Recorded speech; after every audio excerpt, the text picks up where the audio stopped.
제가 말씀과 함께 교재 112쪽을 읽겠습니다. 바울은 디모데에게 이단자들과의 말다툼을 경고하고 성도들이 진리의 말씀을 올바로 배워 분별하도록 할 것을 권면합니다. 하나님 앞에 쓰임받는 그릇은 값비싼 그릇이 아니라 깨끗한 그릇임을 예로 들며 디모데가 하나님 앞에 순전하고 온유하고 인내하며 성도들을 양육할 것을 가르칩니다. 오늘 본문에서 바울은 자신의 영적 아들 디모데에게 하나님의 인정받는 일꾼이 되기를 가르칩니다. 오늘 믿음으로 말미암아 하나님의 자녀된 우리도 마찬가지로 하나님의 인정받는 일꾼이 되려면 어떻게 해야 할까요? 오늘 말씀에 비추어서 세 가지 기도 제목을 함께 나누고자 합니다. 먼저 오늘 14절 말씀을 우리 함께 봉독하시겠습니다. 14절 말씀입니다. 시작. 너는 그들로 이 일을 기억하게 하여 말다툼을 하지 말라고 하나님 앞에서 엄히 명하라. 이는 유익이 하나도 없고 도리어 듣는 자들을 망하게 함이라. 아멘. 그래서 오늘 첫 번째 기도 제목은 다투지 않고 온유함으로 상대방을 품는 성도 되게 하소서라고 기도하시겠습니다. 다투지 않고 온유함으로 상대를 품는 성도 되게 하소서. 우리 성도님들 말다툼을 해보셨습니까? 말다툼 때 어떤 일이 일어나나요? 말다툼은 강한 주장들이 부딪혀 발생합니다. 내 생각이 확실히 더 옳다 라고 생각되는 그 순간 목소리부터 커지는 것이 우리네 습관인 것 같습니다. 그 순간만큼은 하나님은 무슨, 상대방을 꺾고 자기가 옳다는 것을 증명하기 위해 온 마음을 집중하다 내 언성은 높아지고 혀는 거칠어지고 하나님이 계시다는 것은 까맣게 잊어버립니다. 이런 경험들 있으신가요? 부끄럽지만 저도 있습니다. 그런데 사역하다 보니 정말 옳고 그른 것보다 더 중요한 것들이 있더라고요. 오늘 14절 말씀은 마치 마지막 23절에서 26절과 이어지는 듯 보입니다. 23절 말씀을 주목하여 보십시오. 어리석고 무식한 변론을 버리라. 이에서 다툼이 나는 줄 알미라. 어리석고 무식한 변론이 무엇입니까? 건전한 의견 교환이 아니라 다툼을 위한 다툼, 그저 자신이 옳다는 것을 증명하기만을 위한 싸움을 이야기합니다. 그런 다툼은 버리라는 것이지요. 24절에서 26절 말씀입니다. 주의 종은 마땅히 다투지 아니하고 모든 사람에 대하여 온유하며 가르치기를 잘하며 참으며 거역하는 자를 온유함으로 훈계할지니 혹 하나님이 그들에게 회개함을 주사 진리를 알게 하실까 하며 그들로 깨어 마귀의 올무에서 벗어나 하나님께 사로잡힌 바 되어 그 뜻을 따르게 하실까 함이라. 아멘. 혹 자신을 거역하는 자가 있을지라도, 말씀의 진리를 아직 제대로 깨닫지 못해 어리석게 행동하는 자가 있어서 꼴미워 보일지라도 그를 무엇으로 훈계하라고요? 온유함으로 훈계하라 말씀합니다. 참으라 말씀합니다. 목소리 높여 네가 옳냐 내가 옳냐 시시비비를 가려 그래 내가 맞지 하며 의기양양히 하는 것이 중요한 것이 아니라는 겁니다. 나의 온유하지 못함으로 인하여서, 다툼으로 인하여서 귀한 형제 자매를 영원히 걸려 넘어지게 한다면 주님께서 얼마나 슬퍼하시겠습니까? 적절한 예일지는 모르겠습니다만 제가 사역하다 행사 직전에 큰 문제를 직면한 적이 있습니다.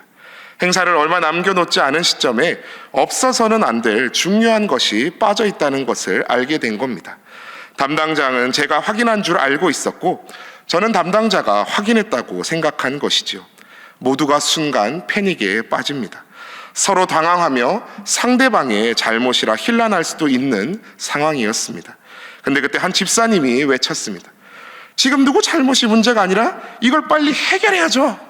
그 말에 모두 정신을 차리고 그 일을 함께 해결했습니다.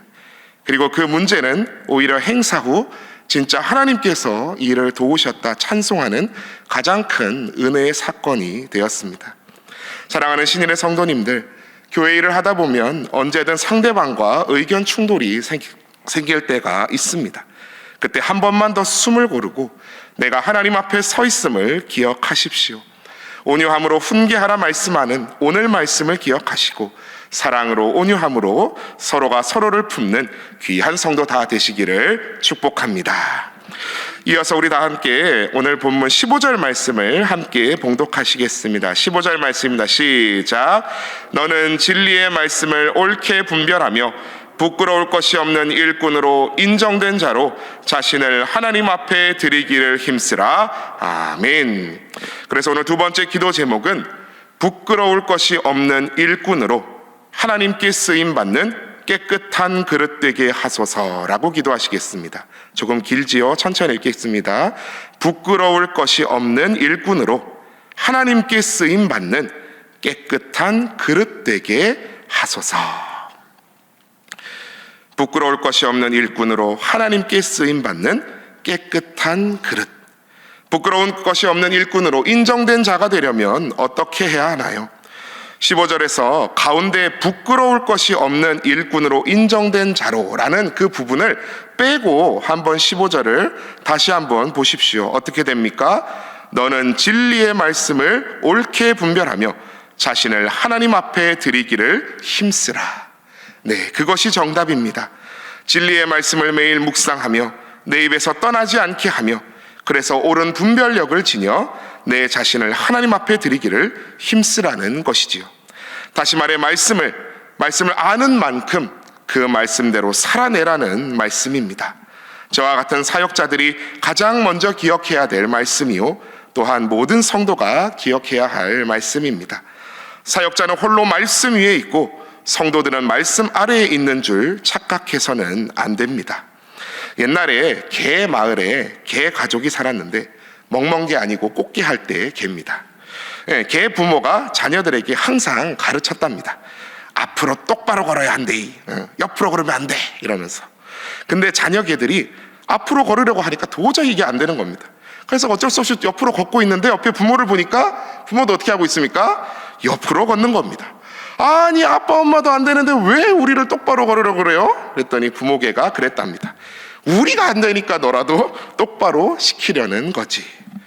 우스개 이야기입니다만 우리에게 참 생각할 점을 안겨줍니다. 법에 복종하지 않는 법관의 말이 과연 권위가 있을까요? 자기는 음주운전에 걸려놓고 음주운전 걸린 사람을 재판한다면 치는 웃기고 있네 라는 말이 절로 나오시지 않겠습니까? 이 새벽 하나님의 말씀 앞에 선 나는 과연 내 자신을 하나님 앞에 드리기를 힘쓰고 있는가 질문하게 됩니다. 내 자신을 하나님 앞에 드리기 위해서는 우리가 어떻게 해야 할까요? 앞선 14절과 마찬가지로 오늘 15절도 뒤에 구절과 이어지는 것 같습니다. 20절에서 22절까지의 말씀을 주목하여 보십시오. 제가 먼저 20절을 읽겠습니다. 큰 집에는 금그릇과 은그릇뿐 아니라 나무그릇과 질그릇도 있어 귀하게 쓰는 것도 있고 천하게 쓰는 것도 있나니. 바울은 마치 예수님께서 비유를 즐겨 쓰신 것처럼 기막힌 비유로 하나님 앞에 드릴 우리의 합당한 모습을 가르쳐 줍니다. 큰 집에는 금그릇, 은그릇, 나무그릇, 질그릇까지 여러 그릇이 있다는 것이지요. 큰 집이 어디입니까? 하나님의 집, 교회입니다. 교회 안에는 주신 여러 달란트와 직분이 다른 성도들이 모여 있습니다. 어떤 분들은 빛나는 금처럼 화려하게 드러나는 것 같아 보이고 어떤 분들은 질그릇처럼 눈에 띄지 않는 것처럼 보일 수 있습니다. 그런데 중요한 것은 무엇입니까? 21절 말씀입니다. 그러므로 누구든지 이런 것에서 자기를 깨끗하게 하면 귀히 쓰는 그릇이 되어 거룩하고 주인의 쓰심에 합당하며 모든 선한 일에 준비함이 되리라. 누구든지 자기를 깨끗하게 하면 귀히 쓰는 그릇이 된다는 사실입니다. 거룩하고 주인의 쓰심에 합당하며 모든 선한 일에 준비함이 되리라는 말씀입니다. 소위 세상이 말하는 내가 금수저냐 은수저냐 흙수저냐 그것이 중요한 것이 아니라 교회 안에서의 하나님 안에서의 기준은 무엇이라고요? 오직 깨끗함입니다. 영적으로는 온갖 말씀에서 벗어난 그 그릇된 가르침들에서 깨끗해야 하며 생활적으로도 삶적으로도 그리스도의 향기가 느껴지는 그러한 그릇이어야 된다는 것입니다. 그를 위해 바울은 디모데에게 어떻게 하라고 권면합니까? 22절 말씀입니다. 또한 너는 청년의 정욕을 피하고 주를 깨끗한 마음으로 부르는 자들과 함께 의와 믿음과 사랑과 화평을 따르라. 청년의 정욕을 피하라. 우리의 정욕이 무엇이 있습니까? 입신양명, 내 이름을 드러내고자 하는 명예욕, 재물을 추구하는 무욕, 쾌락을 추구하는 그릇된 정욕 등 그 모든 수많은 정욕들을 피하라 말씀합니다. 그리고 주를 깨끗한 마음으로 부르는 자들과 함께 의와 믿음과 사랑과 화평을 따르라 말씀합니다. 이것이 우리가 함께 교회에서 주님의 몸된 공동체를 이루는 이유입니다. 전도서 4장 12절 말씀입니다. 한 사람이면 패하겠거니와 두 사람이면 맞설 수 있나니 세 겹줄은 쉽게 끊어지지 아니하느니라. 아멘. 주를 깨끗한 마음으로 부르는 경건한 믿음의 동지들과 함께 하나님의 의를 바라고 불신 대신 믿음을, 분열 대신 사랑을, 다툼 대신 화평을 따르셔서 하나님께서 참으로 기뻐하시는 우리 주님의 몸된 신일교회를 이루어 나가시는 모든 성도 다 되시기를 축복합니다. 오늘 마지막으로 16절에서 18절까지의 말씀, 우리 세 절의 말씀을 함께 봉독하시겠습니다. 시작. 망령되고 헛된 말을 버리라. 그들은 경건하지 아니하매 점점 나아가나니 그들의 말은 악성 종양이 퍼져나감과 같은데 그 중에 후메네오와 빌레도가 있느니라. 진리에 관하여는 그들이 그릇되었도다. 부활이 이미 지나갔다 하므로 어떤 사람들의 믿음을 무너뜨리느니라. 아멘. 그래서 오늘 마지막 세 번째 기도 제목은 진리에서 떠난 가르침은 속히 제거하게 하소서라고 기도하시겠습니다. 진리에서 떠난 가르침은 속히 제거하게 하소서. 바울은 오늘 16절에서 망령되고 헛된 말을 버리라 말하며 그들의 말은 마치 악성 종양과 같이 퍼져나간다. 그리고 그 중에 후메네오와 빌레도가 있다 말합니다. 후메네오와 빌레도가 말한 망령되고 헛된 말은 무엇이었을까요? 18절에 답이 있지요. 부활이 이미 지나갔다 하므로 사람들의 믿음을 무너뜨리고 있다는 겁니다. 우리가 믿고 바라는 육신의 부활이 이미 지나가 버렸다는 말로 성도들의 믿음을 혼란케 한 것입니다. 후메네오와 빌레도는 아마도 당시 유행했던 헬라 철학, 즉 육체는 약하고 영만이 선하다는 영지주의의 영향을 받아 부활을 부정하지 않았을까 학자들은 추측합니다. 영만이 고상하고 육신은 그것이 담긴 감옥과 같다고 생각한 영지주의는 하나님이 허락하신 것을 누리지 못하는 극단적 금욕주의로 치닫거나 아무렇게나 죄짓고 살아도 괜찮다는 방종주의로 치달아 건강한 교회를 무너뜨리곤 했습니다. 우리는 기억해야 합니다.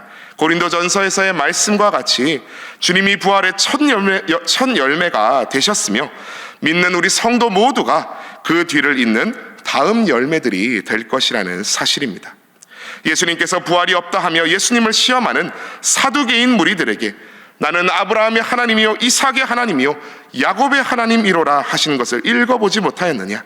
하나님은 죽은 자의 하나님이 아니요 살아있는 자의 하나님이시니라 말씀하시며 하나님께서는 이 땅에서 죽은 것 같은 믿음의 선조들과 여전히 살아서 교제하시며 그들도 주님의 때에 부활할 것임을 친히 가르치셨음을 기억하십시오. 우리는 성경이 말하는 곳까지 말하지 않거나 성경이 멈추는 곳에서 멈추지 않는 성도가 결코 되어서는 안 될 줄 믿습니다. 오늘 19절 말씀을 마지막으로 함께 읽겠습니다. 19절 말씀입니다. 시작. 그러나 하나님의 견고한 터는 섰으니 인침이 있어 일렀으되 주께서 자기 백성을 아신다 하며 또 주의 이름을 부르는 자마다 불의에서 떠날지어다 하였느니라. 아멘. 그 어떤 그릇된 가르침 앞에서도 하나님의 견고한 터, 교회는 결코 무너지지 않습니다.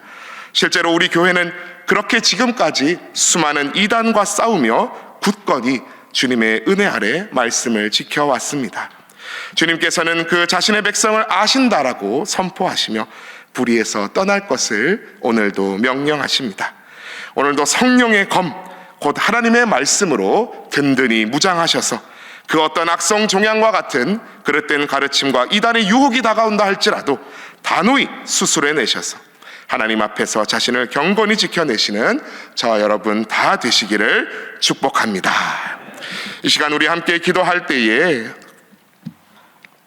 앞서 나눈 기도 제목과 같이 첫 번째로는 다투지 않고 온유함으로 상대방을 품는 성도 되게 하소서 기도하시고, 두 번째로는 부끄러울 것이 없는 일꾼으로 하나님께 쓰임받는 깨끗한 그릇 되게 하소서 기도하시고, 마지막 세 번째로는 진리에서 떠난 가르침은 내 안에서 속히 제거하게 하소서 함께 기도하시며, 또 내일 우리 사순절 첫 번째 주일을 맞이합니다. 주님의 사랑을 기억하는 거룩한 주일 되도록 기도하여 주시고, 준비하며 나아가는 모든 위임 목사님 포함 사역자, 직분자들, 특별히 우리 신일 깔끔이를 위해서, 또 말씀 준비하며 나아가시는 모든 위임 목사님 포함한 사역자들 위해서 또 각자의 기도 제목들을 놓고 함께 기도하며 나아가시겠습니다. 주여 믿습니다. 주여 믿습니다. 주여 믿습니다.